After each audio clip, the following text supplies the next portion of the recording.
Hey everyone, welcome to Berlin, 1985, a city split by walls, shadowed by surveillance, and teeming with secrets that could topple governments. Spies moved through its streets with invisible threads connecting them to networks that spanned the globe. Double agents, dead drops, coded messages, and high-stakes operations. Every decision carried life or death consequences, and every mistake could unravel years of carefully built espionage. Before we dive in, like, subscribe, and hit the bell so you don't miss our deep dive documentaries into espionage and covert history. Share this with a spy thriller fan. It helps our community grow. Now, I want to hear from you. What's the last spy documentary or thriller you watched before this one? Get ready to step into the shadows of Berlin, uncover the hidden networks, and follow the most daring espionage operations of the Cold War. This is the story of the Berlin spy ring. Its secrets, betrayals, and the game of intelligence that defined an era. The night in Berlin had a geometry of shadows. Streetlights flickered over cobblestone alleys, and the wall, bare, imposing, unyielding, divided not just a city, but a world. To the untrained eye, the streets were ordinary.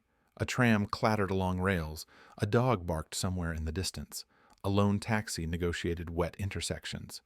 But beneath this veneer, a network of eyes, ears, and hands moved silently, mapping every crossing, every signal, every whispered conversation. 1985. Berlin was not merely a city.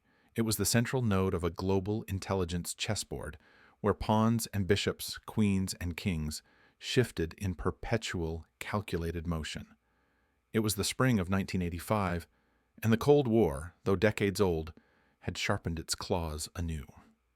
NATO's West confronted Warsaw Pact East across invisible lines, and nowhere were those lines more palpable than in Berlin. The wall was a psychological construct as much as a physical barrier.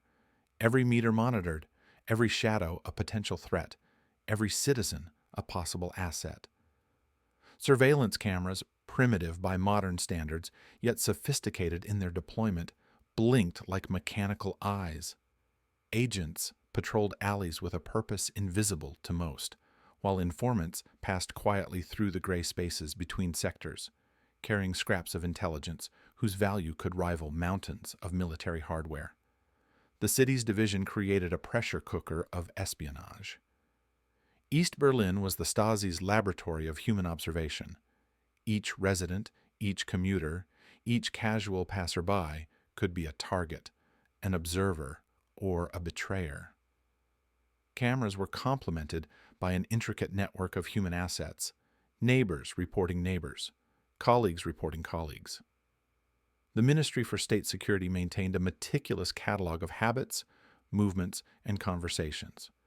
To the Western intelligence agencies, the CIA, MI6, BND, Berlin was a living, breathing puzzle whose edges could snap if approached without caution. Yet, its magnetic pull was irresistible.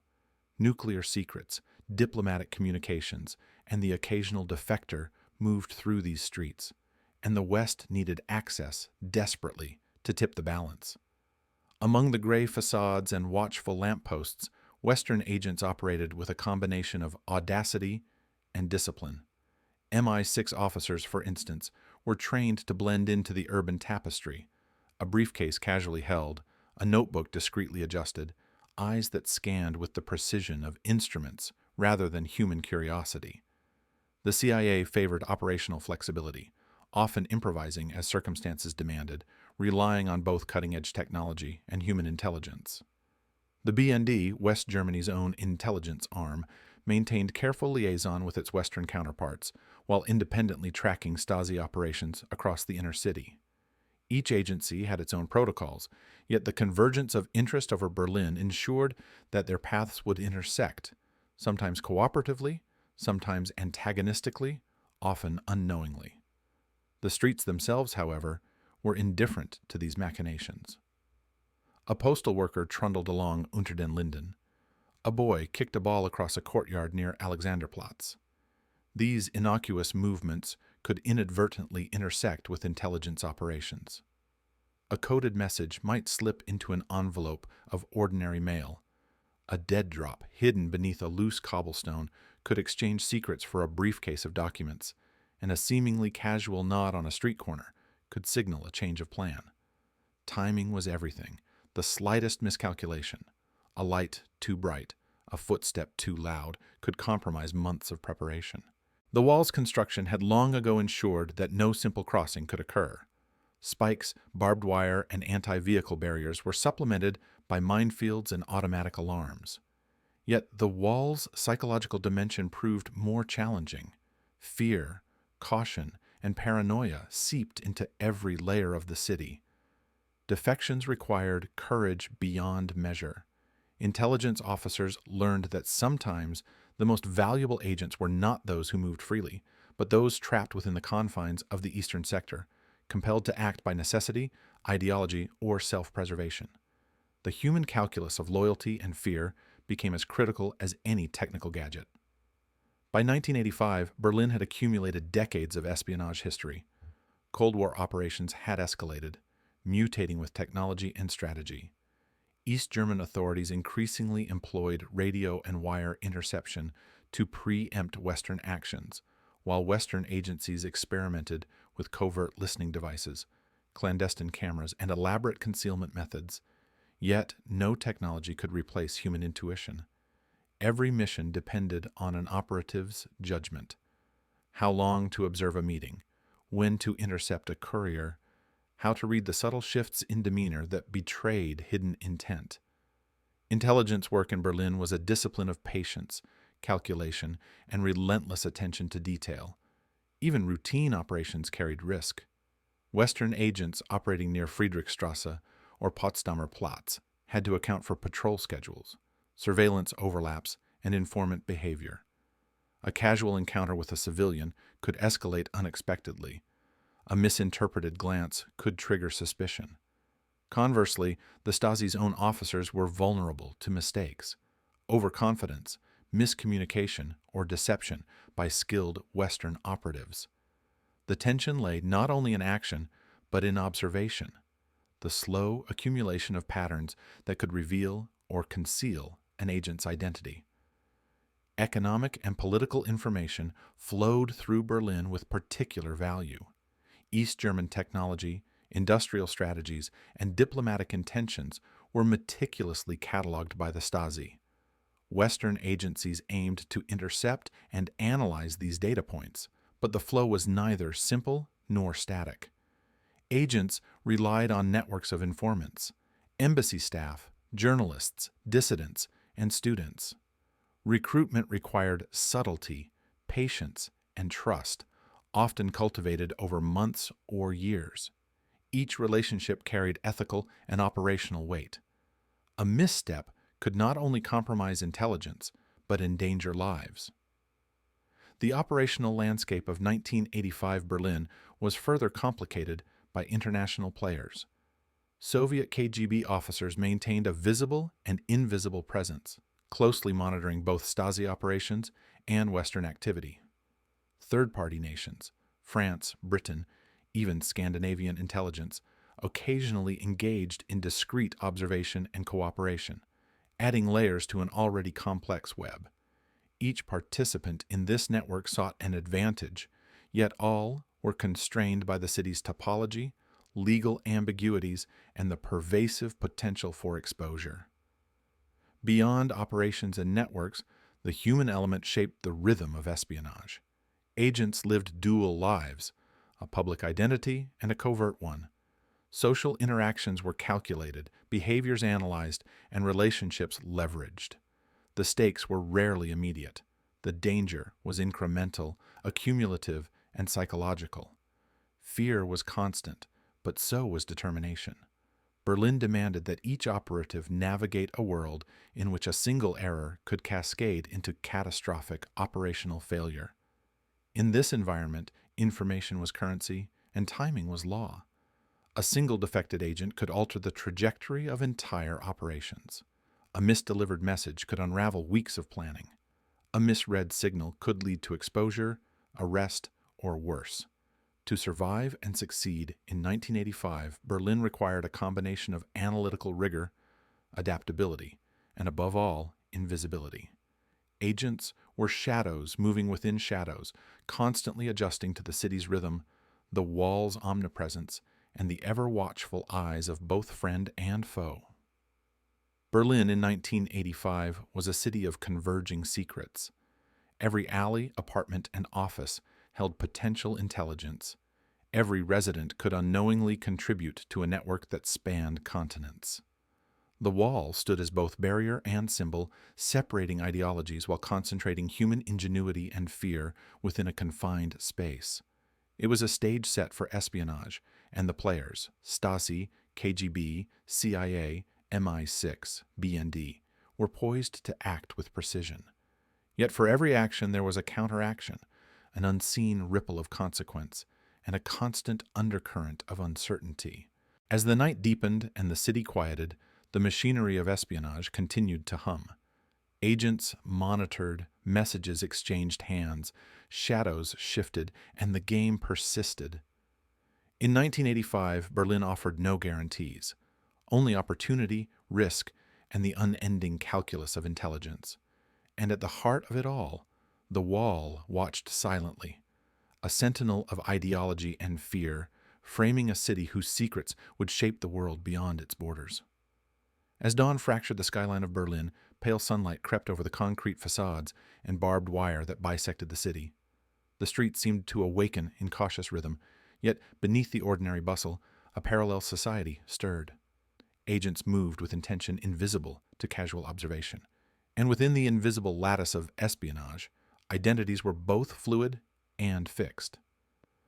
Those who operated in 1985 Berlin understood that every individual might occupy multiple realities, citizen by day, observer or manipulator by necessity, confidant or betrayer in the shadows. In a city defined by duality, the concept of trust was operationally hazardous, and the stakes were existential. At the center of this intricate web were the agents themselves. Western operatives embedded in East Berlin, Eastern operatives monitoring their own, and double agents navigating both worlds. Each was a node in a network calibrated for information acquisition, analysis, and strategic exploitation. Among them, several archetypes emerged, each critical to the architecture of espionage. The field operative, trained for mobility and improvisation, relied on local knowledge, human interaction, and observational precision. The analyst, stationed in safe houses or embassy offices, processed incoming intelligence, connecting dots invisible to those in the field. Handlers bridged these spheres, managing assets, orchestrating operations, and mitigating operational exposure. Double agents represented the most volatile element of the system. They were individuals capable of inhabiting two allegiances simultaneously, providing information to one side while ostensibly loyal to the other. In 1985 Berlin, the line between loyalty and survival was razor thin. Motivations varied: ideological conviction, financial incentive, coercion, personal grievance, or the simple desire for self-preservation. The double agent's existence depended on meticulous compartmentalization. Even minor errors could trigger exposure with devastating consequences. Western intelligence agencies monitored these individuals with acute precision, vetting information and cross-referencing sources, while Stasi operatives maintained exhaustive dossiers on suspected moles within their own ranks. The Stasi's network in East Berlin was unprecedented in scale and rigor. Its officers operated under rigid hierarchies, yet were flexible in execution. They deployed both overt surveillance and subtle observation, integrating technical monitoring with human intelligence. Ordinary citizens, whether willingly or under pressure, contributed to a vast intelligence mosaic. Students, clerks, postal workers, and taxi drivers became unwitting participants in the collection process, passing along fragments of information that were aggregated into actionable intelligence. Every face in the street carried potential significance. Every casual interaction became a node of interest, and every anomaly was meticulously recorded. Western agencies responded with a combination of technology, human insight, and psychological acuity. MI6 and the CIA each maintained networks of field officers and recruited informants capable of navigating the complex landscape. Safe houses in West Berlin provided operational hubs, yet the city's geography imposed constant constraints. Interagency coordination was limited and selective. Competition for intelligence often intersected with collaboration, requiring negotiators adept at balancing operational necessity with political protocol. Each contact had to be managed, each communication encrypted, each movement calibrated to minimize exposure. Handlers were the linchpins of operations. Their responsibility was not merely to transmit instructions or receive intelligence. They orchestrated the dynamic interaction of agents, informants, and technical assets. In 1985 Berlin, handlers had to anticipate multiple contingencies, monitor the operational environment, and maintain the delicate psychological balance of their assets. A handler misjudging loyalty could compromise months of intelligence gathering. A handler underestimating paranoia could provoke a defection or exposure. The best handlers operated invisibly, influencing without leaving trace, guiding without commanding overtly, and preserving operational integrity while responding to constant flux. Among the field operatives, techniques varied. Some relied on overt surveillance, tracking targets through the city while maintaining plausible deniability. Others specialized in clandestine communication, dead drops, invisible ink, microfilm, and coded radio transmissions. Every technique demanded precision, discipline, and timing. An intercepted message, a compromised meeting point, or an overzealous observation could trigger operational collapse.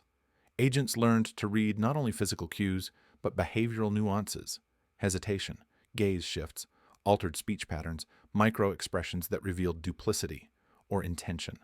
In Berlin's urban landscape, mastery of observation was as essential as mastery of tradecraft. The double agents were the most unpredictable elements. Their allegiance shifted according to opportunity, coercion, or ideology. Some had long histories with one intelligence service, only to be recruited by the opposing side under duress or temptation. Others infiltrated from the outset, planted as sleeper agents to execute strategic objectives over years. Verification of information was a painstaking process. Multiple corroborations, cross-referencing with known operational intelligence, and careful monitoring of behavioral patterns.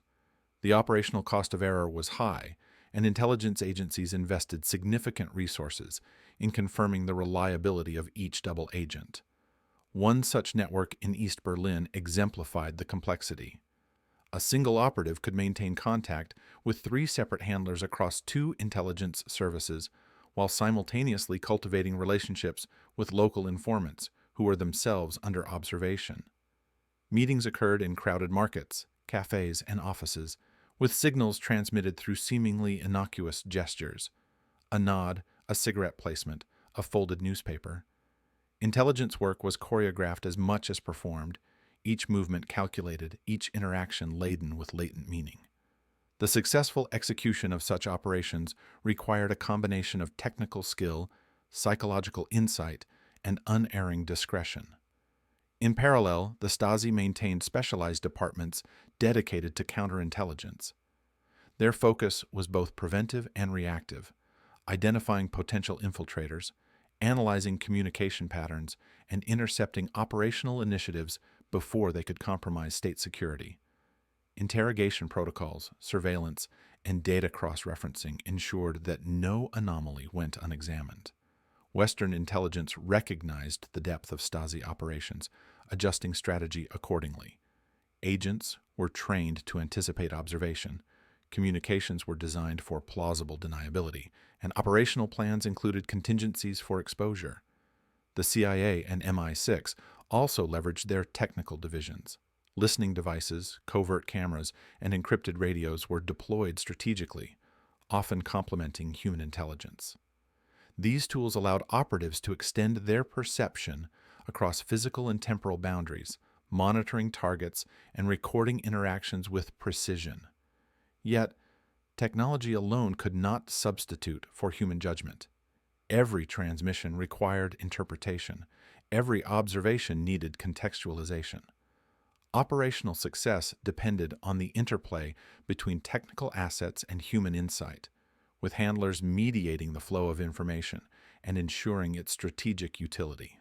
Even with meticulous planning, uncertainty was omnipresent. East Berlin's urban complexity, combined with the density of surveillance and the potential for betrayal, created a continuous operational hazard. Agents were trained to anticipate contingencies, to remain vigilant under stress, and to adapt rapidly to unforeseen developments. The psychological toll was significant. Isolation, suspicion, and the constant risk of exposure shaped behavior, eroded confidence, and influenced decision-making. Yet, these pressures were intrinsic to the environment, and the most effective operatives learned to integrate tension into operational acumen. Networks extended beyond the immediate urban environment. Safe houses in peripheral districts, couriers traveling under the cover of routine activity, and diplomatic pouches all contributed to the movement of intelligence. Coordination across agencies required both discretion and strategic alignment.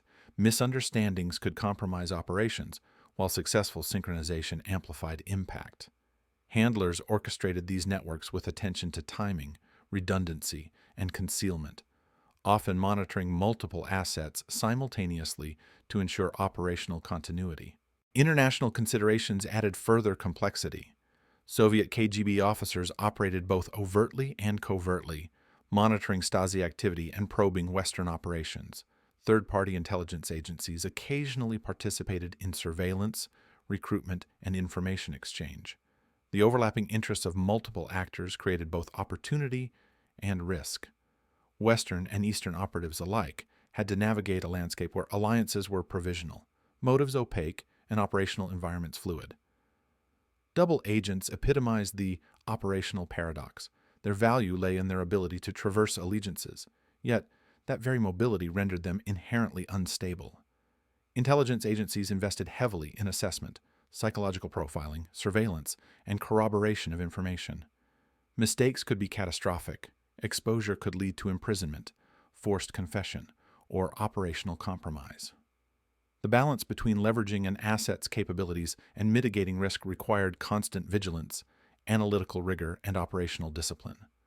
By mid-1985, Berlin had become a nexus of converging intelligence streams. Agents moved with careful precision, handlers coordinated complex networks, and double agents navigated treacherous dualities. The city's infrastructure, the wall, checkpoints, transportation nodes, served both as obstacle and instrument. Operational success depended on the seamless integration of human insight, technical tools, and strategic planning. Even minor deviations could cascade into operational failure, yet the stakes demanded persistence, creativity, and unflinching attention to detail. In this environment, trust was conditional, intelligence was currency, and every decision carried measurable risk. Operatives understood the operational calculus, the probability of detection, the value of information, the psychological disposition of targets and colleagues. Each day presented a series of choices, executed against a backdrop of observation, counter-observation, and the perpetual uncertainty of the human element. Berlin's spy networks in 1985 were a living organism, constantly evolving, adapting, and responding to the pressures imposed by geography, politics, and human behavior. The city was a laboratory of operational strategy, where lessons were learned incrementally and where every success or failure informed the broader calculus of Cold War intelligence. Agents, double agents, and handlers functioned as both participants and observers, shaping and interpreting a complex landscape whose boundaries were defined by both walls and secrecy. By evening, the city's rhythm shifted once more. Handlers reviewed reports, field agents prepared for night operations, and double agents considered their next moves in silence. Berlin was a city of converging intentions, each actor maneuvering within overlapping networks of loyalty, observation, and secrecy. The interplay of agency, psychology, and environment defined operational possibilities, and the success of intelligence work depended as much on foresight as on execution. As darkness fell again, the city became a theater of invisible operations. Agents moved through alleys and apartments. Double agents balanced allegiance with survival, and handlers orchestrated the flow of information with meticulous care. Berlin's espionage ecosystem, intricate and relentless, persisted in a continuous cycle of observation, analysis, and strategic maneuvering. For those embedded in this network, the line between ordinary life and covert operation was imperceptible, and the consequences of error were ever present. Berlin in 1985 did not merely exist as a city, it functioned as a theater for invisible operations, where every street, alley, and apartment carried operational significance.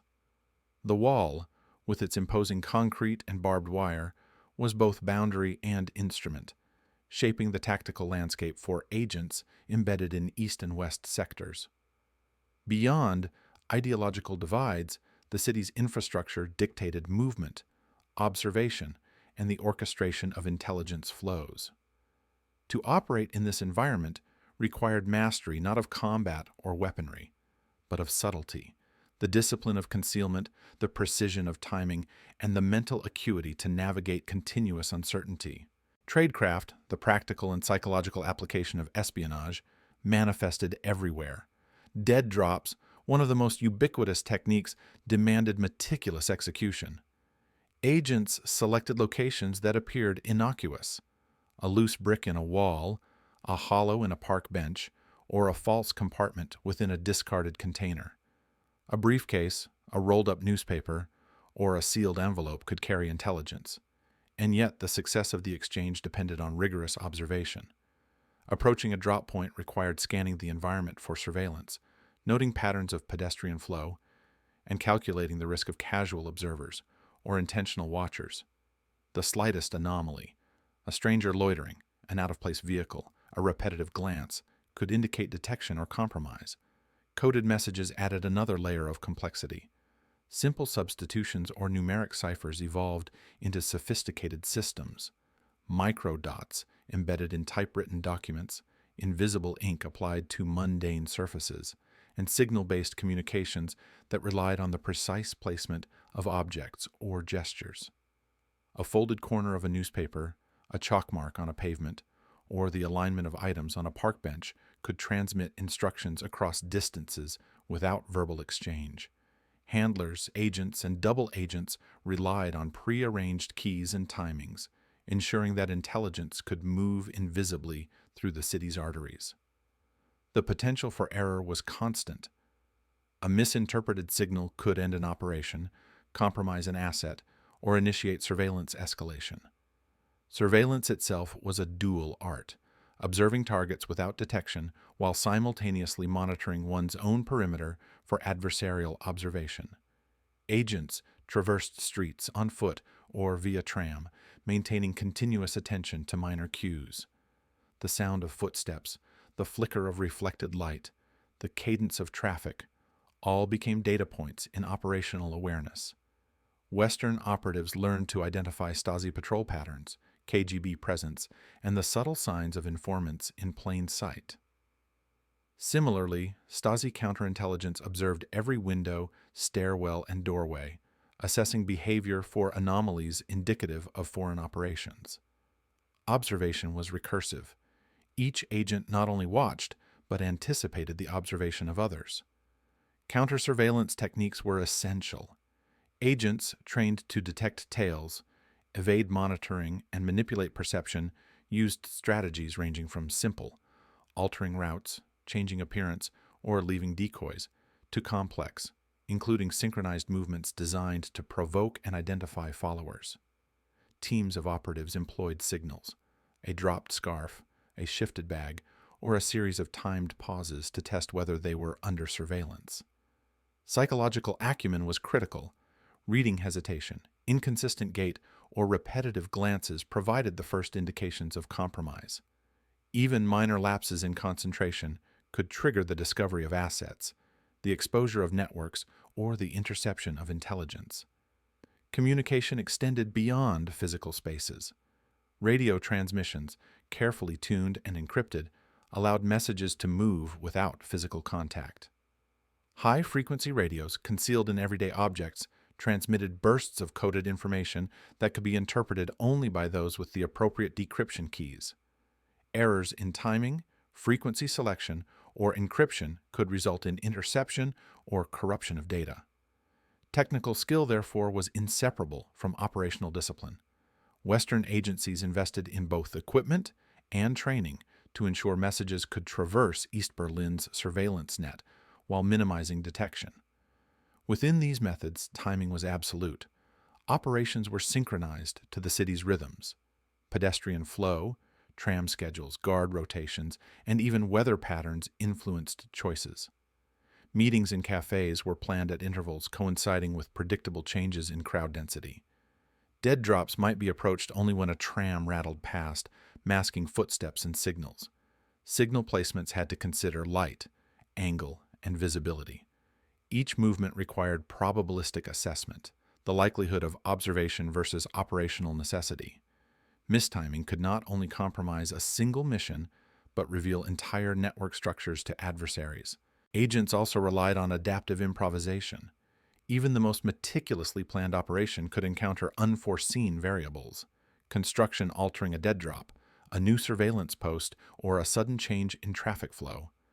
Field operatives were trained to recognize emergent threats, make split-second decisions, and adjust without leaving evidence of error.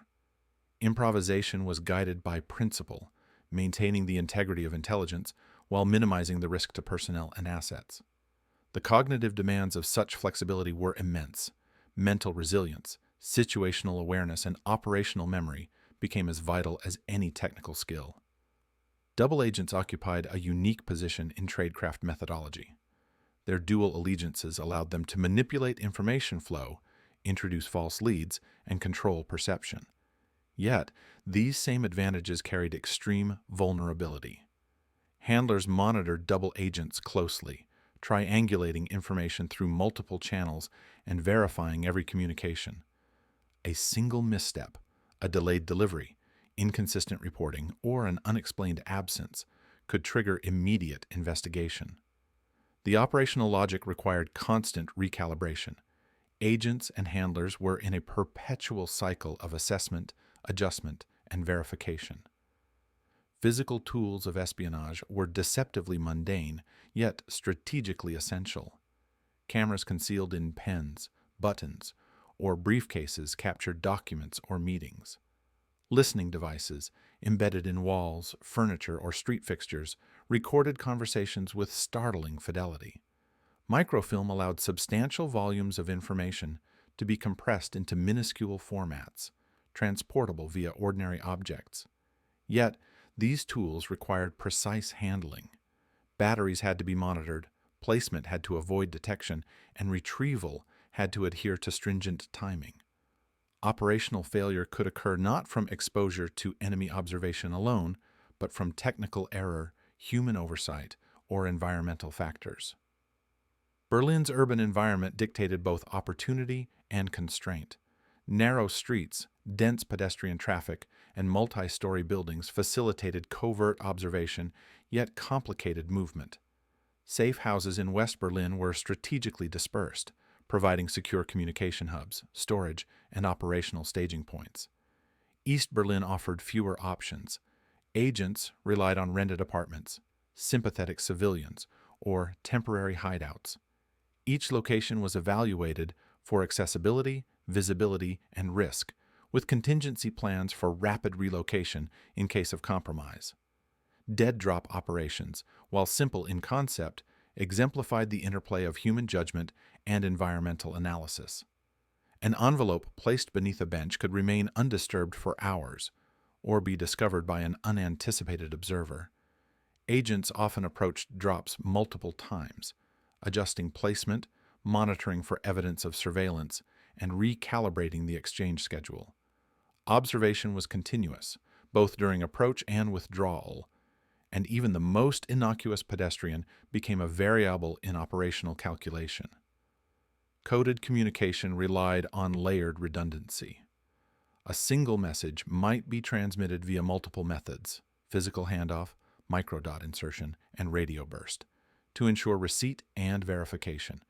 Each layer was analyzed for potential compromise, timing, signal strength, interception risk, and environmental factors.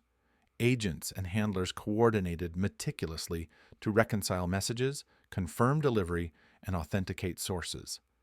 Failure at any layer could necessitate rapid countermeasures, including aborting operations or relocating assets. Surveillance detection incorporated both technical and human observation. Agents learned to read anomalies: a shadow lingering too long, a reflection in a window, the cadence of footsteps inconsistent with normal traffic. Training emphasized both awareness and patience. Immediate reaction could alert observers, while delayed action risked compromise. The balance between proactive and reactive behavior was delicate, requiring continuous mental discipline. In parallel, Stasi operatives deployed rigorous counter-surveillance measures. Observation teams operated in pairs or trios, coordinating through silent signals, predetermined paths, and scheduled rotation. They monitored foreign operatives, suspected double agents, and key sites, triangulating movements and cross-referencing reports. Every deviation from expected behavior triggered further scrutiny, and even minor operational anomalies could initiate investigative escalation. The psychological dimension of tradecraft was inseparable from physical action. Agents cultivated normalcy, casual clothing, routine behavior, and conversational patterns designed to deflect suspicion. The ability to maintain composure under stress, manage incongruities in narrative, and anticipate questions or observations was critical. Intelligence work in Berlin was as much a test of mental agility as of procedural skill, and operators were trained to integrate operational principles seamlessly into daily life. Coordination among handlers, agents, and double agents was intricate. Timelines, locations, and contingency protocols were continually updated. Communication logs were meticulously maintained, cross-referenced, and encrypted. Every operation included redundancy plans, alternative drop points, secondary handlers, and emergency extraction protocols. The operational logic was methodical, yet flexible, designed to accommodate human error, environmental change, and adversary interference. By late 1985, Berlin's spy ecosystem had evolved into a complex network of interdependent systems. Dead drops, coded messages, surveillance, and counter-surveillance interacted in dynamic patterns, each influencing the operational landscape. Agents moved as components within this system, responding to both planned and emergent stimuli. Handlers mediated the flow of information, maintained network integrity, and managed risk exposure. Double agents exploited ambiguities, manipulated perceptions, and introduced controlled instability into intelligence flows. The city's environment, its streets, buildings, transportation nodes, and public spaces, served simultaneously as obstacle and instrument. Every location could facilitate or hinder operations. The walls' imposing presence constrained movement while concentrating human and technical observation. Safe houses provided operational security, yet required constant monitoring to ensure continued concealment. Timing, discretion, and environmental literacy defined operational success, while error introduced cascading risk. Even mundane events could impact operations. A construction project blocking a street, a new patrol route, or an unplanned gathering could disrupt a drop or compromise a signal. Agents and handlers integrated such variability into planning, applying probabilistic assessment and continuous observation to maintain operational effectiveness. Adaptation was constant, and flexibility was non-negotiable. By nightfall, Berlin was again a city of invisible movement. Agents navigated alleys and apartments, handled microfilm and encrypted messages, monitored both targets and their own perimeters. Dead drops remained in place, signals were transmitted and received, and counter-surveillance measures ensured continued operational integrity. The choreography of espionage continued, integrating human insight, technical tools, and strategic planning in a relentless cycle of observation, communication, and risk management. In the shadows of Berlin, tradecraft defined the rhythm of intelligence work. Precision, discipline, and psychological acuity determined outcomes. Success was measured not in dramatic confrontations, but in the silent transmission of information, the undetected passage of a document, and the continued viability of a network. Every decision carried consequence. Every action was scrutinized. Every operative functioned as both participant and observer in a city that, in 1985, was the nexus of global espionage. By mid-1985, Berlin had evolved from a city of observation into a city of action. The methods, tradecraft, and networks detailed in prior months coalesced into operations whose outcomes could ripple far beyond the streets of the divided metropolis. In this context, high stakes was neither metaphor nor exaggeration. Intelligence in Berlin was measured in lives, national security, and the strategic positioning of two global blocs. Every decision carried weight. Every misstep carried consequences potentially catastrophic for agents, handlers, and the agencies they represented. Among the most consequential operations were those focused on nuclear intelligence. NATO and Warsaw Pact forces both relied on Berlin as a corridor for technical data, deployment patterns, and communication security. Western agencies prioritized access to East German missile plans, troop movements, and electronic communications. East German intelligence, with Stasi coordination and KGB support, simultaneously sought to feed false intelligence, monitor operatives, and neutralize Western influence.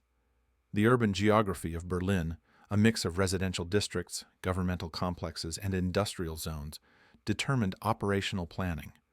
Dead drops near factories, coded transmissions near power substations, and surveillance near railway hubs were calculated to avoid both detection and disruption. One operation, which has since become emblematic of 1985 Berlin espionage, involved the recruitment and management of a high-level East German communications officer. Western intelligence identified a vulnerability, dissatisfaction stemming from stalled career prospects, combined with discrete ideological ambivalence. Handlers cultivated a relationship over months, carefully maintaining deniability and avoiding observable contact that might trigger Stasi suspicion. When the operative agreed to provide critical information, a sequence of handoffs was coordinated, microfilm transported via innocuous containers, encrypted messages passed through intermediaries, and dead drops strategically spaced to avoid temporal and spatial predictability. The stakes were immense. Each transmission could be intercepted. Each meeting could be observed.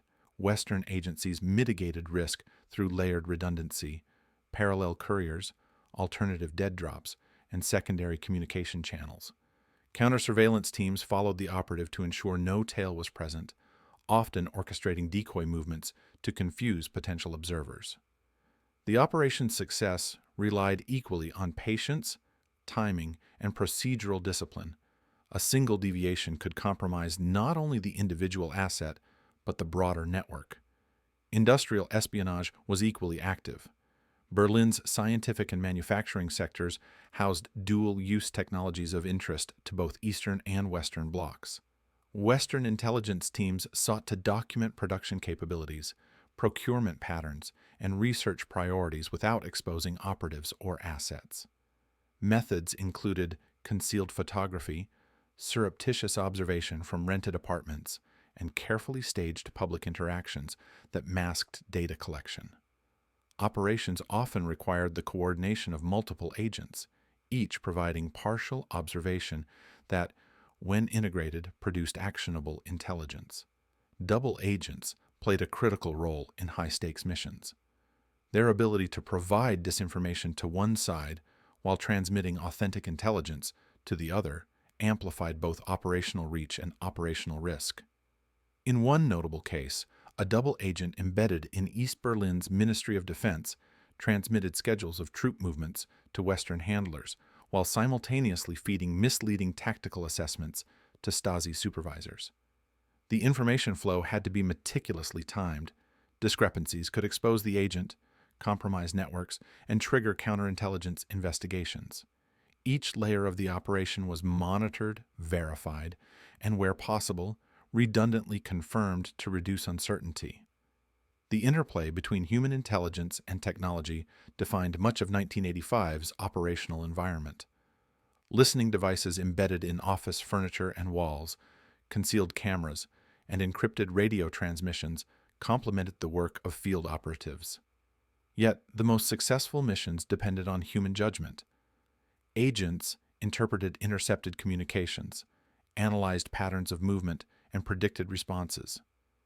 In Berlin, where both East and West were continually monitoring and counter-monitoring each other, the cognitive demands were immense. Decisions had to balance operational gain against exposure, urgency against patience, and the reliability of an asset against the risk of compromise. Espionage operations were rarely isolated. Often multiple missions intersected within a limited geographic area, creating potential for unintended exposure.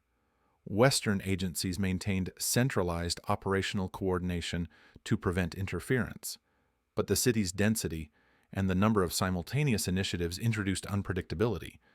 Agents observed the movements of other operatives, both friendly and hostile, to avoid compromise. Handlers adjusted schedules and locations in real time, integrating environmental observation, pedestrian flow, and patterns of surveillance. In Berlin, precision and adaptability were inseparable from operational integrity. Operations targeting defections were particularly high risk. Western intelligence agencies actively facilitated the movement of potential defectors from East to West Berlin, arranging crossings under the cover of normal civilian traffic. Each operation required assessment of Stasi patrol schedules, urban surveillance, and potential informants. Routes were selected for minimal exposure, often involving multiple transfer points, disguises, and timing adjustments to exploit routine city rhythms. Even minor deviation, an unexpected checkpoint, a surveillance officer's curiosity, could compromise the defector and the operative assisting them. Missions also included active deception. Western agencies occasionally provided deliberately misleading signals to East German intelligence, creating opportunities for recruitment or observation. In one instance, a series of coded messages were intercepted, appearing to indicate operational weakness, prompting East Berlin to reallocate surveillance resources. While the deception carried intrinsic risk, it produced operational advantages, allowing critical intelligence transfers to proceed under reduced scrutiny. These tactical manipulations exemplified the balance between risk and reward inherent in Berlin operations. High-level meetings between operatives and handlers were carefully choreographed. Locations were selected to minimize observation. Public parks with high pedestrian turnover, cafes with multiple entry points, or public transportation vehicles where movement could mask behavior. Each meeting incorporated contingency planning, prearranged abort signals, timing buffers, and escape routes. Observers, trained to detect irregularities in pedestrian patterns, traffic flow, and ambient behavior, were constantly considered. The operational margin for error was narrow. The consequences of exposure were severe. Intelligence exchange between agencies was also operationally sensitive. While MI6 and CIA coordination was routine, shared assets required intricate management to prevent overlapping contact that could compromise networks. Parallel channels, redundant verification, and mutual surveillance of exchange points ensured operational integrity. In some cases, asset information was compartmentalized, such that no single operative had full situational awareness, reducing the risk of catastrophic exposure if compromised. The psychological dimension remained central to high-stakes operations. Agents, double agents, and handlers had to assess the motivations and likely reactions of all participants. Predictive modeling, informed intuition, and experience guided operational decisions. Surveillance patterns were interpreted not only through observation, but through understanding behavioral norms and deviations. Defectors' fears, informants' ambitions, and adversaries' caution all fed into decision-making calculus, shaping timing, method, and risk assessment. In 1985 Berlin, some operations became prolonged engagements, stretching weeks or months. Agents monitored factories, political offices, or military installations continuously, transmitting periodic updates to handlers.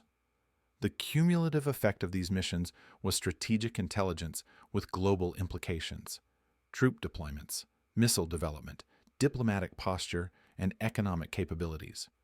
Each piece of information, validated and corroborated, contributed to an evolving understanding of East German operations and Warsaw Pact intentions.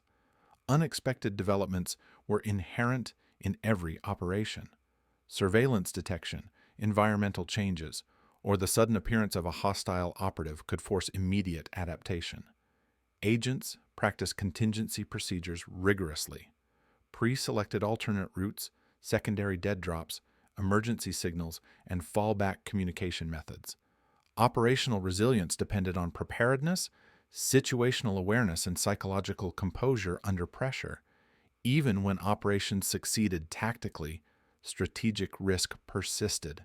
A compromised meeting, intercepted communication, or premature disclosure could trigger retaliatory actions or lead to Stasi counterintelligence responses that jeopardized unrelated missions.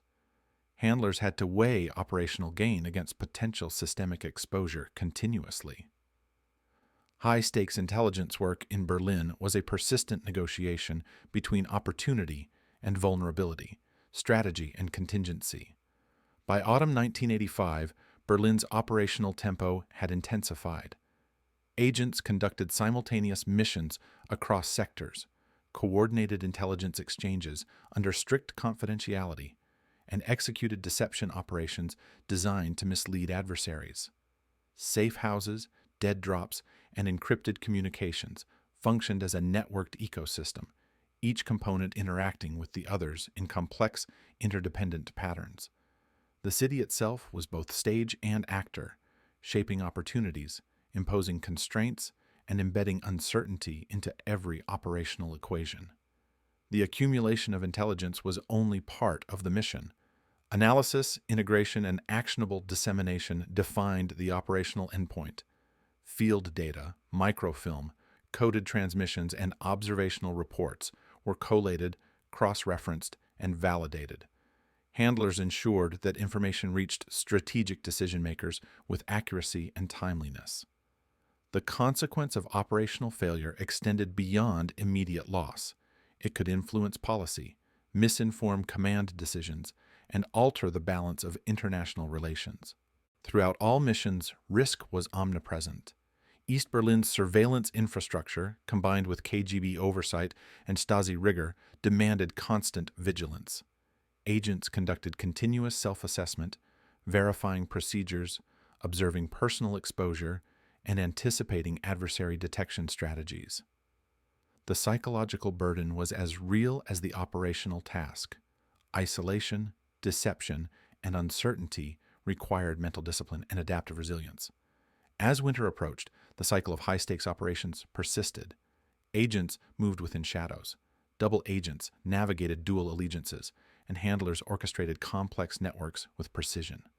Intelligence flowed through Berlin with both subtlety and urgency, a stream of information whose velocity and direction determined the strategic posture of superpowers. The city's geography, its social fabric, and its human dynamics were not passive backdrops. They were operational instruments shaping the success and failure of each mission. In 1985, Berlin's espionage operations were a continuous interplay of observation, calculation, and execution.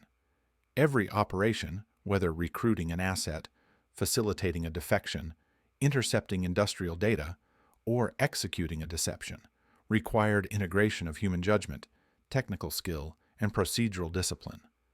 High-stakes missions were not defined by dramatic confrontation, but by the precision of execution, the reliability of information, and the survival of agents and networks. The stakes were existential, the operations continuous, and the city itself remained an indelible crucible of Cold War intelligence. Berlin, by late 1985, was a city where observation had become both tool and weapon. Every movement, gesture, and conversation carried potential intelligence value. Yet, as much as Western agencies sought to penetrate East German networks, the Stasi, the Ministry for State Security, had perfected the art of counterintelligence, turning the city into an elaborate trap for foreign operatives. In this arena, the game of espionage became a duel of perception, deception, and preemption, where mistakes were costly, and the margin for error was vanishingly thin. The Stasi operated on a level of meticulousness rarely matched in any intelligence organization. Their operational philosophy combined exhaustive documentation, psychological manipulation, and strategic patience. Citizens became unwitting participants. Neighbors observed neighbors. Coworkers reported coworkers, and casual interactions were cataloged for anomalies. Each observation fed into a centralized intelligence apparatus, cross-referenced against multiple databases, and evaluated for operational significance.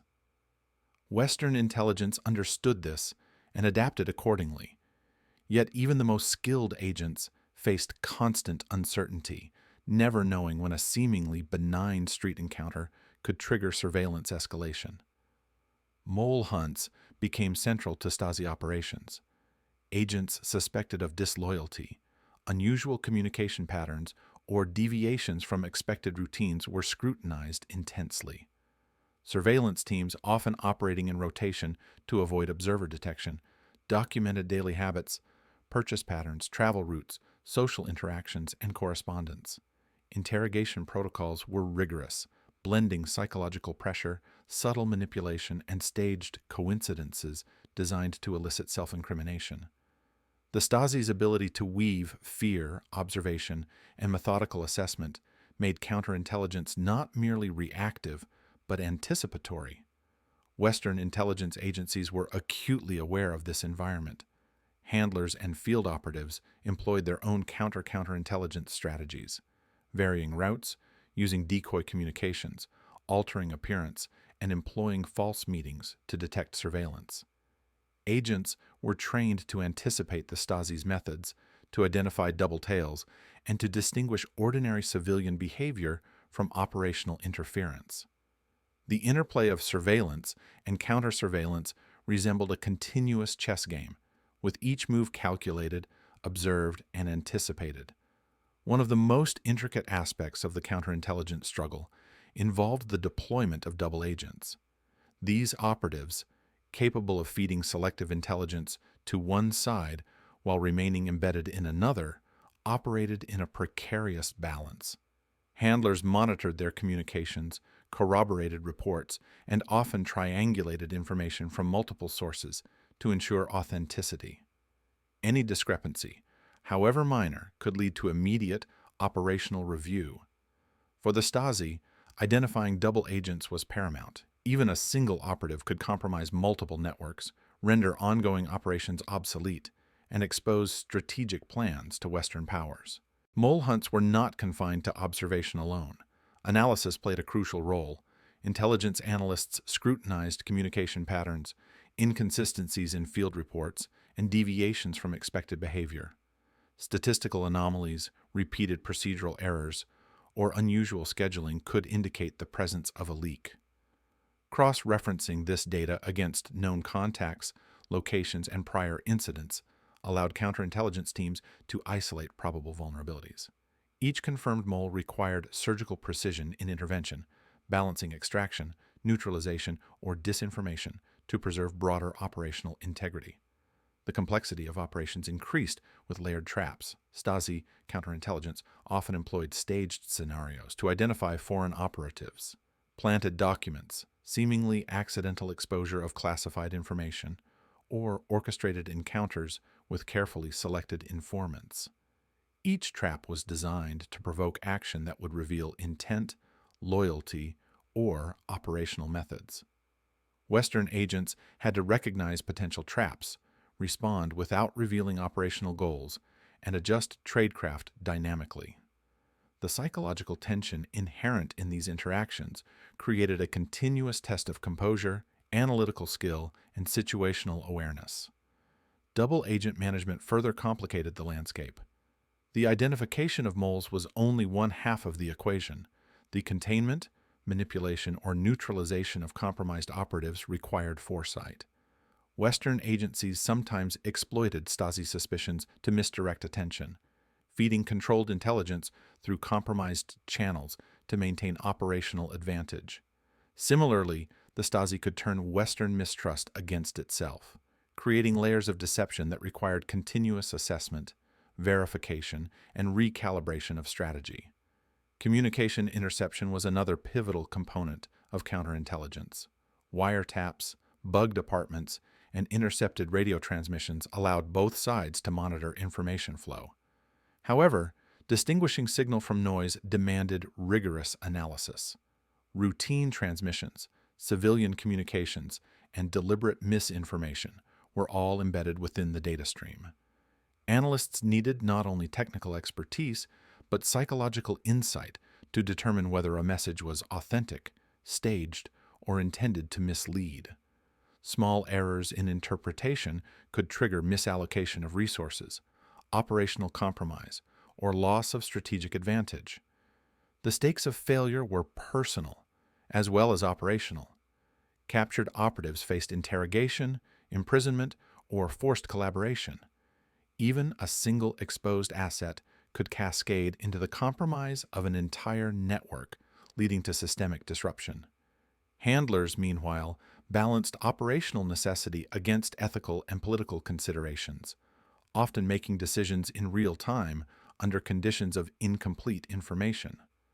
Operational success depended as much on judgment and foresight as on procedural execution. Counterintelligence operations also targeted institutional weaknesses.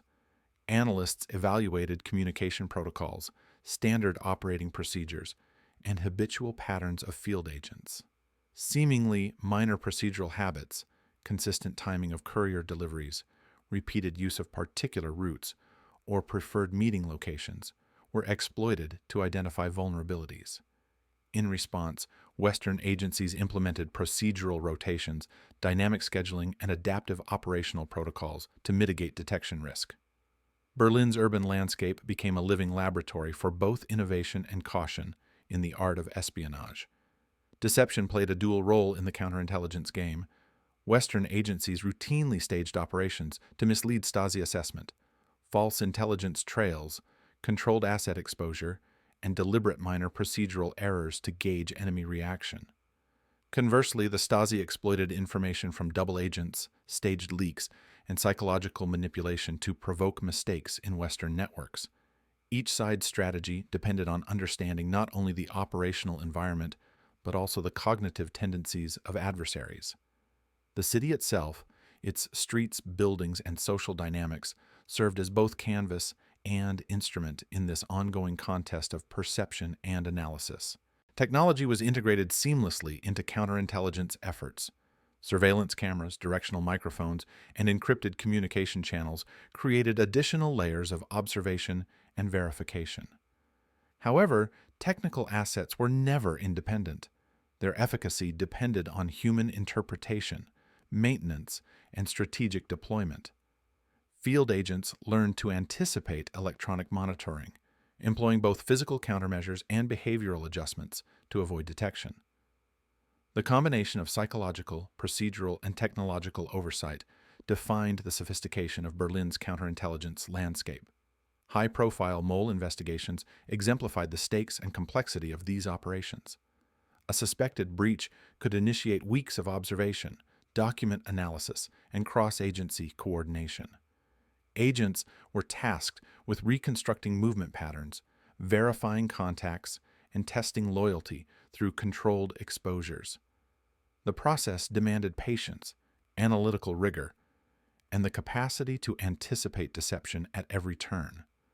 A single error, misinterpreted observation, incomplete verification, or misjudged interaction could compromise the entire investigation. The urban density of Berlin, coupled with overlapping operational spheres, intensified operational complexity. Agencies had to coordinate activity across sectors while accounting for civilian movement, Stasi patrols, and unexpected environmental variables. Safe houses were monitored continuously, dead drops recalibrated frequently, and every field operative required redundant communication channels. The operational logic was simultaneously tactical, psychological, and probabilistic, emphasizing anticipation, precision, and adaptability. The counterintelligence game extended to strategic deception as well. Both Western and Eastern agencies recognized that controlling perception could be as effective as controlling information. False intelligence, deliberately planted anomalies, and manipulated encounters were used to induce miscalculation, provoke operational errors, and guide adversary assessment in advantageous directions. In Berlin, the line between reality and perception was perpetually blurred, and intelligence success often depended on the careful management of uncertainty itself. By late 1985, the city's counterintelligence infrastructure was operating at maximal intensity. Observation teams documented routine and anomalous behavior. Analysts interpreted patterns, corroborated reports, and identified emergent threats. Agents executed operations with continuous assessment of risk and exposure. Every layer of activity, surveillance, communication, psychological evaluation, and operational execution interacted with the others, creating a complex, interdependent network of intelligence and counterintelligence. In this environment, success was measured not by dramatic confrontation, but by the maintenance of operational integrity. Intelligence flowed securely, agents remained undetected, and networks continued to function despite adversarial scrutiny. Failures, by contrast, were silent but consequential.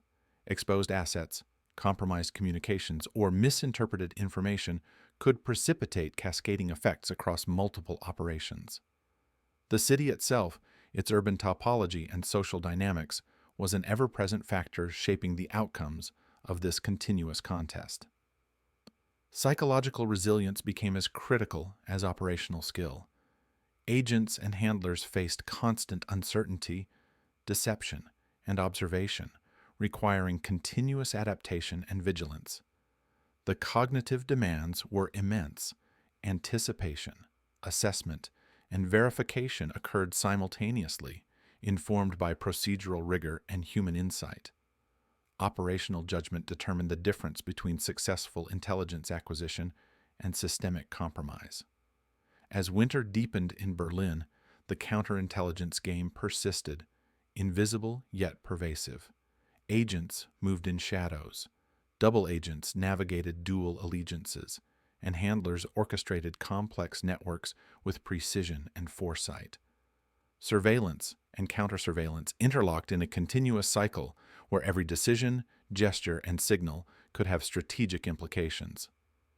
Berlin remained a crucible of Cold War intelligence, where the interplay of observation, deception, and analytical rigor defined the limits of operational possibility. By the end of 1985, the city had become both stage and actor, shaping the dynamics of espionage, informing strategic decisions, and testing the resilience of every operative involved. Success in Berlin was measured by subtlety, precision, and the capacity to navigate an environment in which every shadow could conceal a threat, every gesture could carry intelligence, and every misstep could have global repercussions. The counterintelligence game was continuous, ruthless, and exacting, a theater in which victory was often silent, and consequences were never trivial. Berlin in late 1985 was a city of calculated shadows, yet even the most disciplined operations were not immune to failure. In a theater where observation, tradecraft, and counterintelligence intersected constantly, exposure was always a possibility.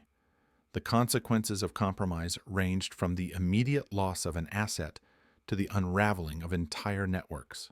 For operatives, handlers, and agencies alike, the city demanded perfection, and yet it delivered unpredictability, often with severe repercussions.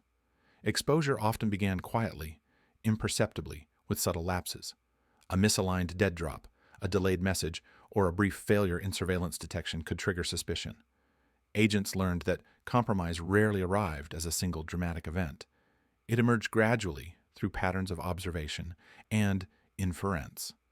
The Stasi's counterintelligence apparatus was particularly adept at identifying such anomalies, linking minor inconsistencies to broader operational patterns. One case exemplified the danger. A courier responsible for transmitting microfilm from a West Berlin operative to a handler in the East was observed making a repeated deviation from his usual route. Individually, the deviation was insignificant. The courier's behavioral variance might have appeared ordinary to an untrained eye. Yet, Stasi analysts cross-referenced movement patterns with other intercepted data and concluded that intelligence transfer was occurring. Within days, the courier was under constant surveillance, his meetings monitored, and his communication channels compromised. The operation collapsed quietly, leaving both the asset and the handler vulnerable. Double agents were particularly at risk. Their dual loyalties demanded constant recalibration, yet even the most skilled could be exposed through inadvertent behavior or surveillance detection. A high-level asset in the East Berlin Ministry of Communications, for instance, had supplied tactical information on troop movements to Western handlers for months. Yet, a minor inconsistency in report timing, a document delivered slightly ahead of schedule, prompted Stasi's suspicion. The agent's identity was deduced not from a single observation, but from the aggregation of minor deviations, a reminder that in Berlin, risk accumulated exponentially. Operational compromise often had cascading effects. When a single asset was exposed, associated operatives, handlers, and networks were immediately threatened. In one instance, the identification of a Stasi mole within a Western network triggered a chain reaction. Dead drops were examined, microfilm recovered, and messages intercepted. Handlers had to rapidly assess which operations could continue safely, which needed immediate shutdown, and which required relocation of assets. The mental calculus was constant. Balance operational necessity against potential exposure, protect critical intelligence, and preserve human life. Surveillance failures were another avenue for compromise. An agent trailing a suspected double agent misjudged the distance needed to maintain cover. The observed operative recognized the presence of a follower, and realizing the risk altered the planned operation.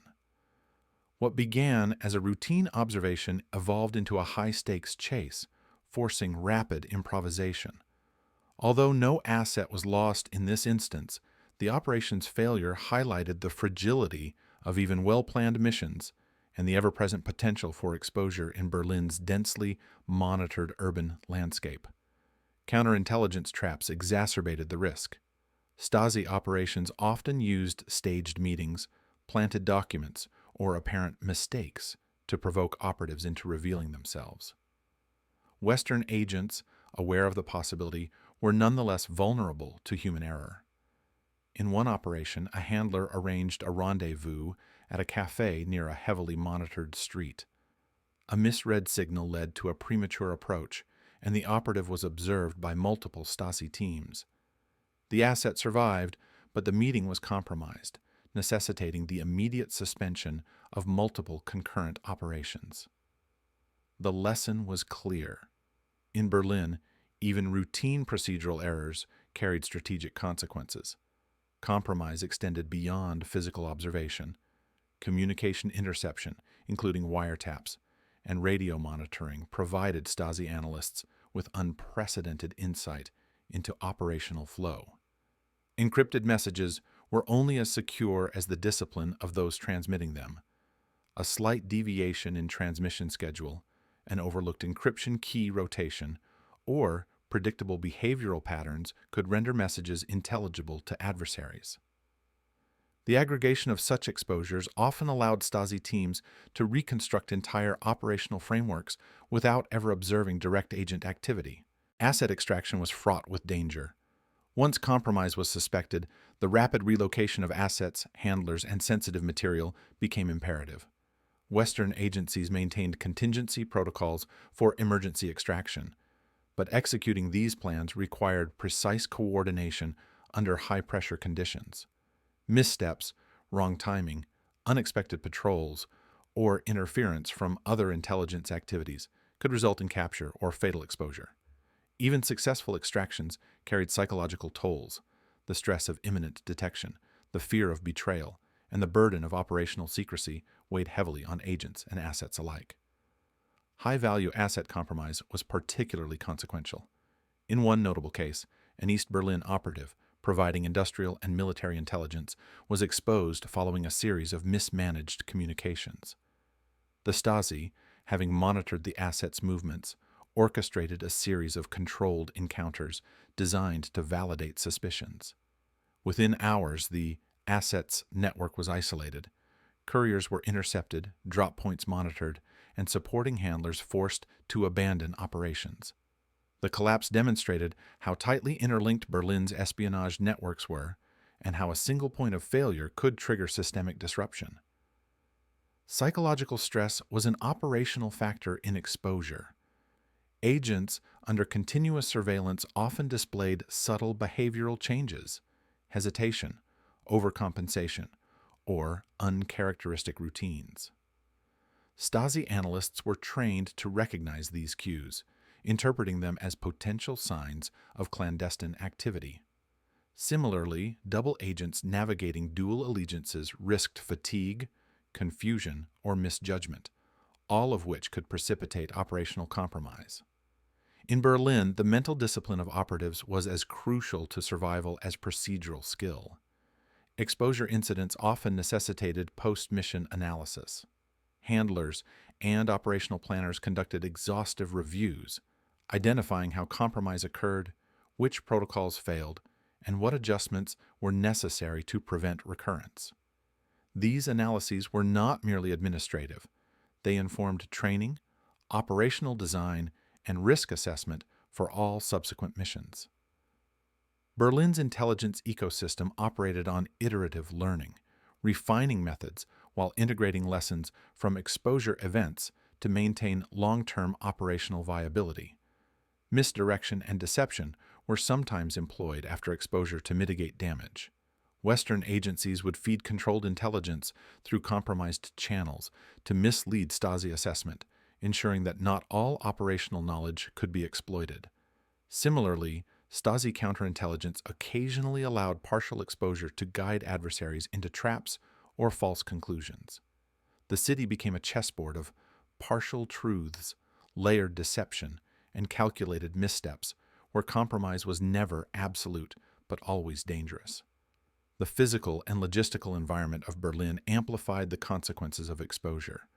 Narrow streets, dense urban activity, and restricted transit routes constrained operational options during emergent crises. Safe houses could be monitored in real time, dead drops compromised by unexpected construction or civilian presence, and meeting points observed by multiple layers of surveillance. The margin for improvisation was minimal, and operational contingencies had to be executed flawlessly under continuous observation. Even with these risks, agents continued operations, balancing the inevitability of exposure against the value of intelligence obtained. The iterative nature of espionage meant that operations could recover, networks could adapt, and lessons from compromise informed more resilient future planning. Yet each exposure left a psychological imprint, a reminder of vulnerability, and a cautionary tale for future operatives navigating the intricate lattice of Berlin espionage. By the end of 1985, the city had witnessed the collapse of multiple operations, the capture of assets, and the disruption of networks on both sides. The consequences of compromise were clear. Intelligence gains could be erased, operational methods revealed, and strategic advantage lost. Yet, paradoxically, these events also sharpened the skills of surviving operatives. They learned to anticipate surveillance, recalibrate methods, and fortify networks against similar failures. Exposure became both hazard and instructor, a brutal yet indispensable component of the intelligence lifecycle in Berlin. In Berlin, exposure was never absolute. A captured courier might still protect critical intelligence through compartmentalization. A compromised asset could be extracted with minimal loss. A failed operation could inform adjustments that enhanced long-term effectiveness. The interplay of risk, human judgment, and adaptive strategy defined the delicate balance between operational success and catastrophic failure. The intricate consequences of breach extended far beyond the city. Intelligence revealed in Berlin could influence policy, military posture, and global strategy. Operational compromise had ripple effects across agencies, altering the balance of information, prompting reassessment of tactics, and redefining risk thresholds. For agents, the stakes were immediate and personal. For agencies, the stakes were systemic and strategic. By late December 1985, Berlin remained both perilous and instructive. Operatives and handlers, hardened by exposure, continued to execute missions with precision, integrating lessons from failure into evolving tradecraft. Assets were managed with renewed caution. Communications were scrutinized with enhanced rigor, and counterintelligence strategies were refined through practical experience. Compromise had reshaped the operational landscape, creating both obstacles and opportunities.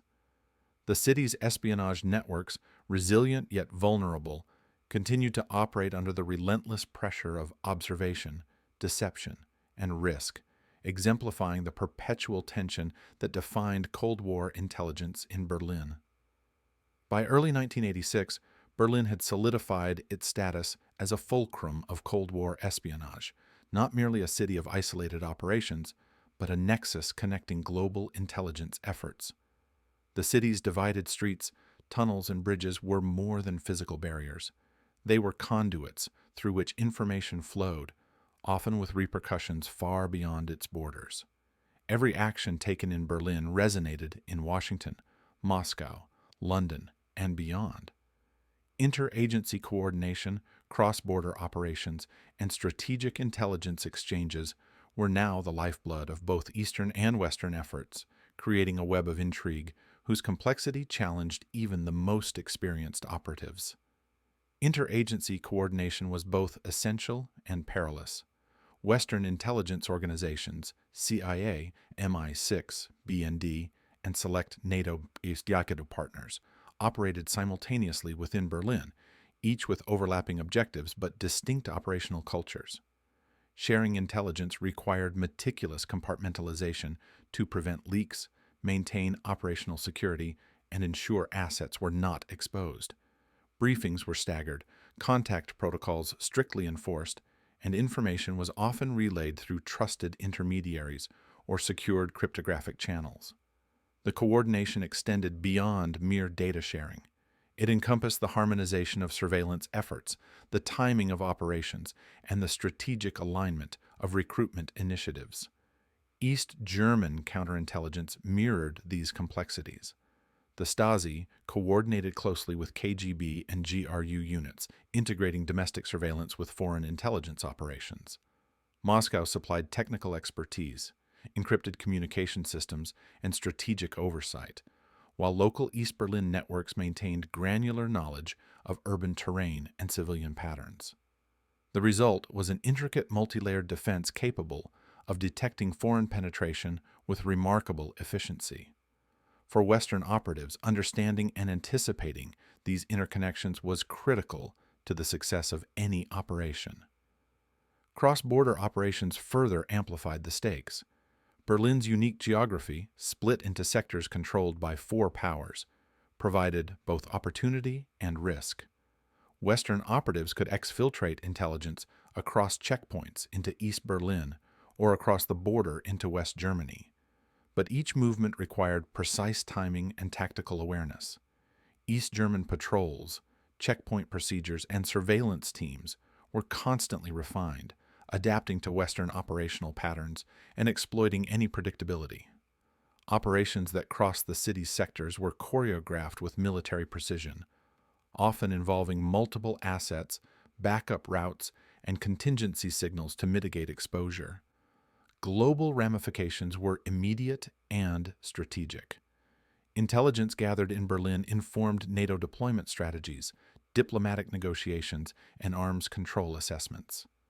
A single intercept regarding troop movements, missile development, or internal political shifts could influence decisions in Washington, London, or Bonn.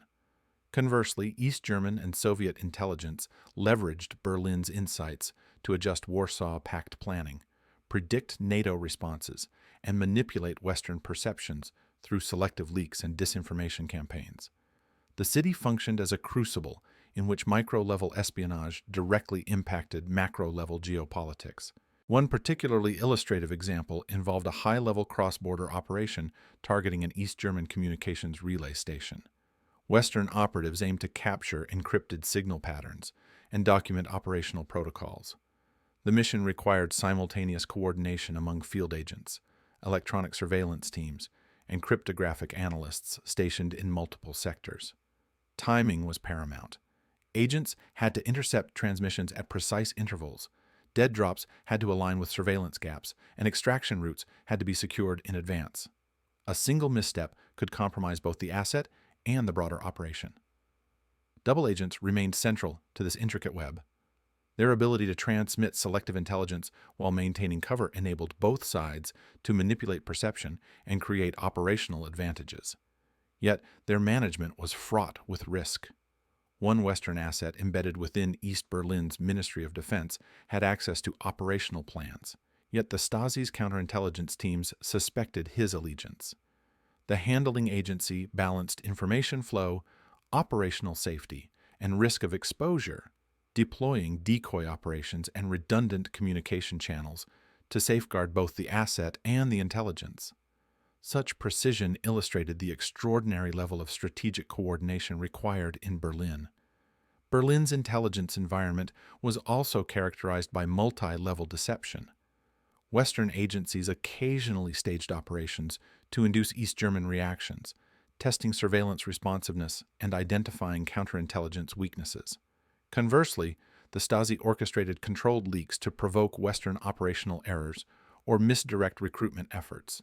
Each move was calculated, layered, and contingent upon a comprehensive understanding of both human behavior and systemic patterns. Operational success depended on anticipating adversary perception, managing complexity, and exploiting informational asymmetry. Coordination extended into operational redundancy. Multiple intelligence agencies maintained overlapping networks, ensuring that the compromise of one channel did not collapse entire operations. Dead drops were duplicated, courier routes alternated, and communication schedules randomized. Analysts constantly cross-verified incoming data against independent sources, minimizing reliance on any single asset or transmission. The integration of human intelligence, technical surveillance, and analytical rigor created a resilient operational lattice that allowed Western networks to function despite persistent East German scrutiny. The city's urban topology was a tactical instrument. Bridges, checkpoints, subway lines, and residential districts were all incorporated into operational planning. Agents used ambient noise, pedestrian density, and architectural features to conceal movement, exchange intelligence, and evade observation. East German and Soviet intelligence similarly exploited the city's environment, deploying hidden cameras, electronic sensors, and informant networks optimized for both physical and psychological detection. Berlin's very structure became a factor in operational success or failure, shaping tradecraft in ways unmatched in other Cold War cities. High-level operations often spanned multiple jurisdictions. Intelligence targeting Warsaw Pact military exercises required coordination across East Berlin, East Germany, and satellite observation points in Poland or Czechoslovakia. Similarly, Western intercepts in West Berlin informed NATO command decisions thousands of kilometers away. The logistical, analytical, and operational integration needed to maintain these transnational operations demanded constant vigilance, precise timing, and rigorous procedural discipline. Any lapse could compromise not only local agents, but also international intelligence posture. Interagency coordination was not without tension. Rivalries between Western agencies over sources, operational primacy, or analysis credit necessitated careful negotiation and compartmentalization. Operational security often superseded interagency camaraderie, as the cost of shared error could be catastrophic. Berlin thus functioned as a proving ground not only for operational skill, but for the management of inter-organizational dynamics, where human judgment and diplomacy were as critical as tradecraft itself. Stasi operations were similarly sophisticated in coordinating multiple layers of defense. Observation teams, mole detection units, and technical surveillance groups operated semi-independently, yet shared data through encrypted channels to central command. Analysts integrated field observations, intercepted communications, and behavioral patterns to construct comprehensive situational awareness.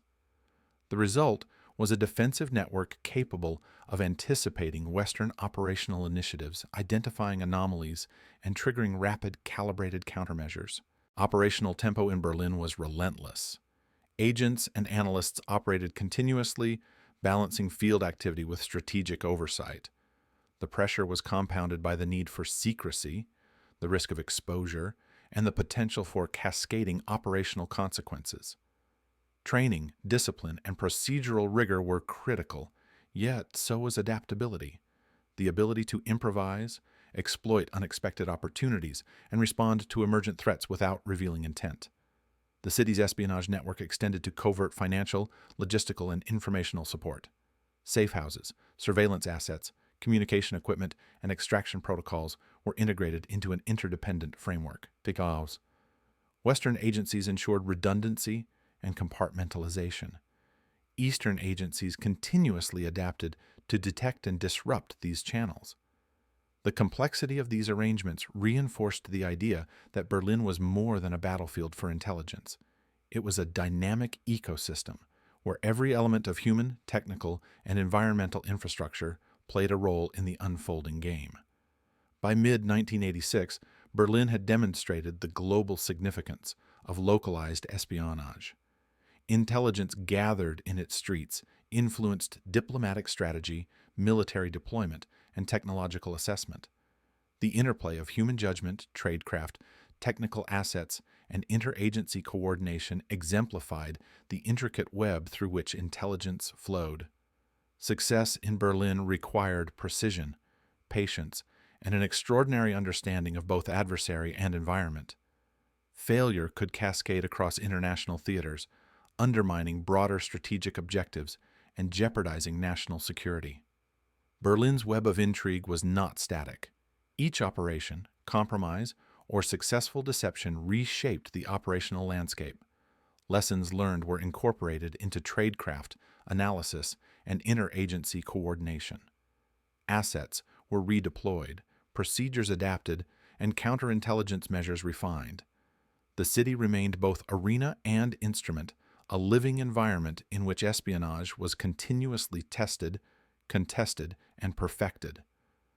By the end of 1986, the city's networks had matured into a complex lattice of observation, deception, coordination, and intelligence flow. Operatives navigated layers of risk, counterintelligence, and interagency complexity with unparalleled discipline. Berlin had become not just a city of spies, but the nerve center of Cold War intelligence operations, its influence radiating globally, its lessons shaping operational doctrine far beyond its borders. By the late 1980s, Berlin had become a city both legendary and precarious in the annals of espionage. The networks, operations, and counterintelligence systems that had defined the preceding decade reached a point of critical strain. Assets were stretched thin, communication channels exposed to relentless scrutiny, and the margin for error had narrowed to near invisibility. What had once been a web of intricate operations now bore the stress fractures of accumulated compromise. The final breaches, the unraveling of covert networks, and the defections that followed marked the culmination of years of intelligence work in a city where secrets could never remain buried forever. Exposure intensified as technological sophistication increased. Surveillance cameras proliferated across urban districts. Electronic eavesdropping became more pervasive, and intelligence agencies on both sides developed more effective analytical capabilities. What had once been subtle behavioral anomalies became detectable patterns. What had once been isolated risks became systemic vulnerabilities. Agencies that had prided themselves on operational invisibility now faced the stark reality. Berlin's intelligence environment had evolved faster than the protective measures of many field networks. Major breaches occurred in waves. One high-profile case involved a Western double agent embedded within East Berlin's Ministry of Defense, whose exposure led to a cascading collapse of several Western operations. The Stasi, having meticulously monitored minor inconsistencies over months, orchestrated a controlled unraveling. Couriers were intercepted, safe houses were compromised, and previously secure communication lines were traced. Western handlers scrambled to protect assets, execute emergency extractions, and contain operational damage, yet the effects rippled outward, disrupting parallel missions across the city. Defections accelerated the unraveling.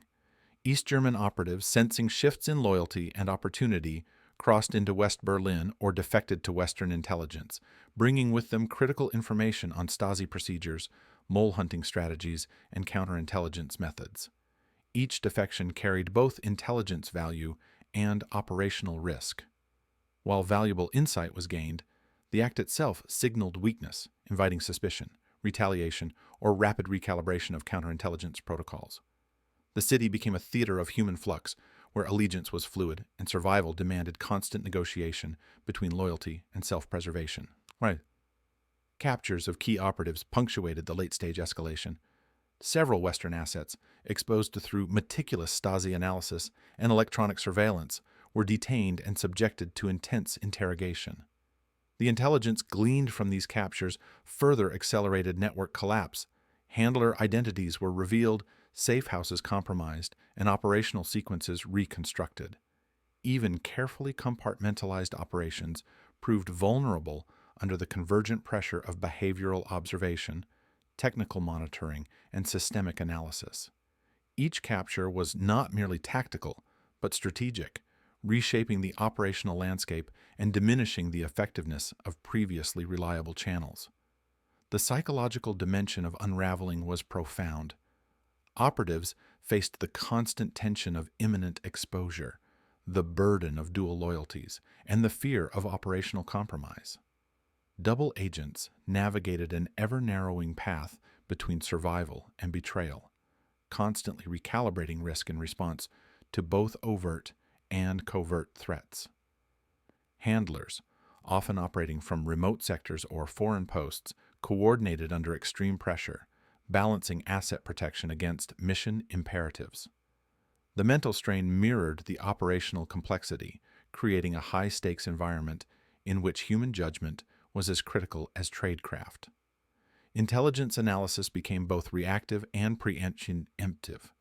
Agencies aware of accelerated exposure conducted extensive reviews of operational integrity. Patterns of vulnerability were identified, repeated dead drop locations, overlapping courier routes, and predictable scheduling. Analysts cross-referenced intercepted communications with human observation and electronic surveillance, constructing a detailed map of compromised assets. This rigorous assessment informed strategic decisions, which networks to dismantle, which assets to extract, and which operations could still provide value without unacceptable risk. Cross-border operations, once a cornerstone of intelligence flow, became increasingly perilous. Checkpoints were fortified, surveillance intensified, and Stasi operational awareness reached unprecedented levels. Extraction routes were recalibrated, meeting schedules altered, and contingency protocols implemented with extreme caution.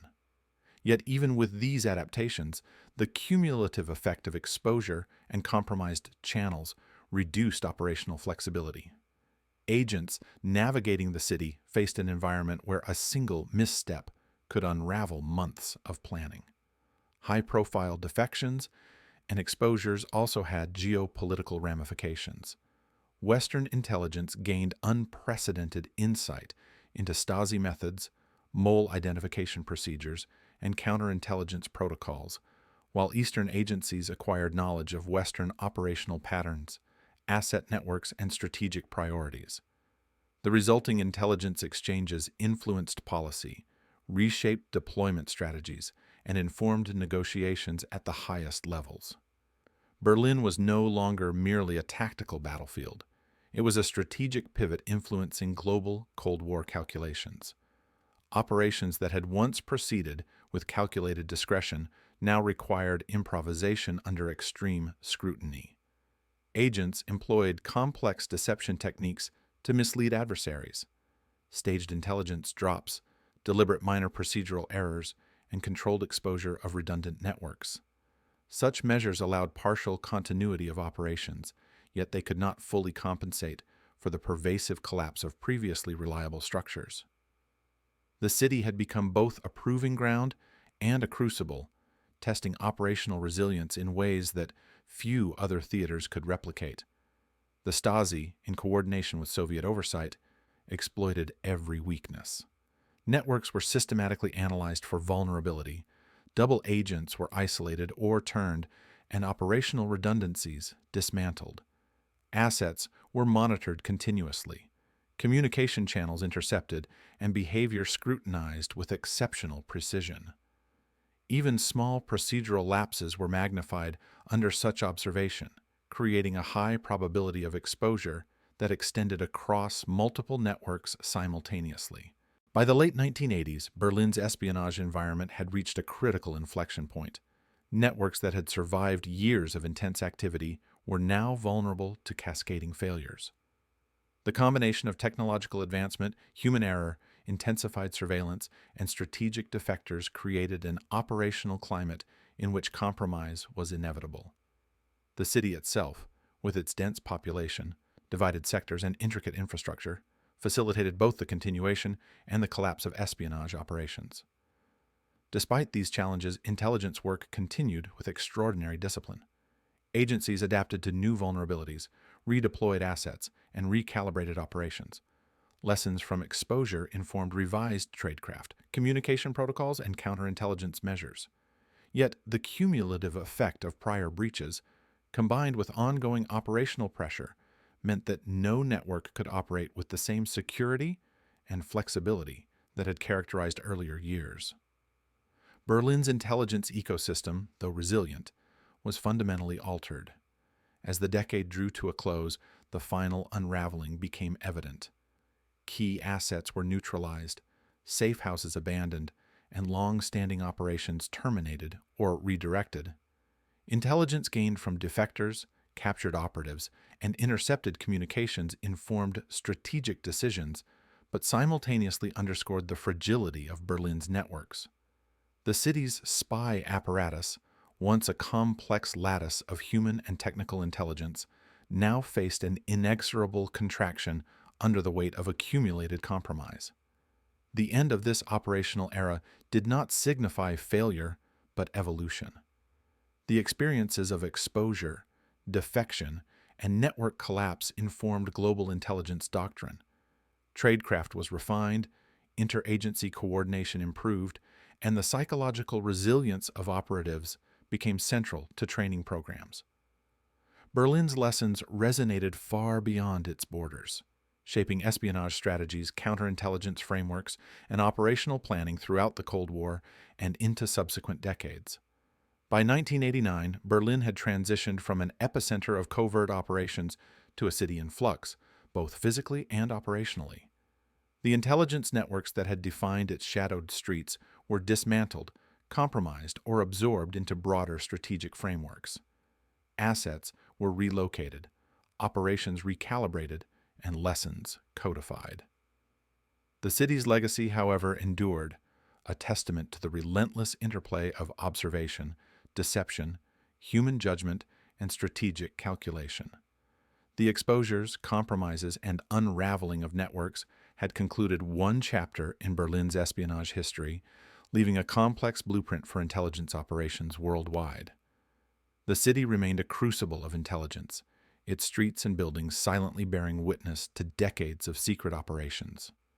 While the networks of the 1980s unraveled, the knowledge gained, the methods refined, and the human experiences endured, echoing through agency playbooks, training programs, and strategic doctrines for generations. Berlin had proven that, in the intricate game of espionage, the cost of exposure was immense, the consequences global, and the lessons indispensable.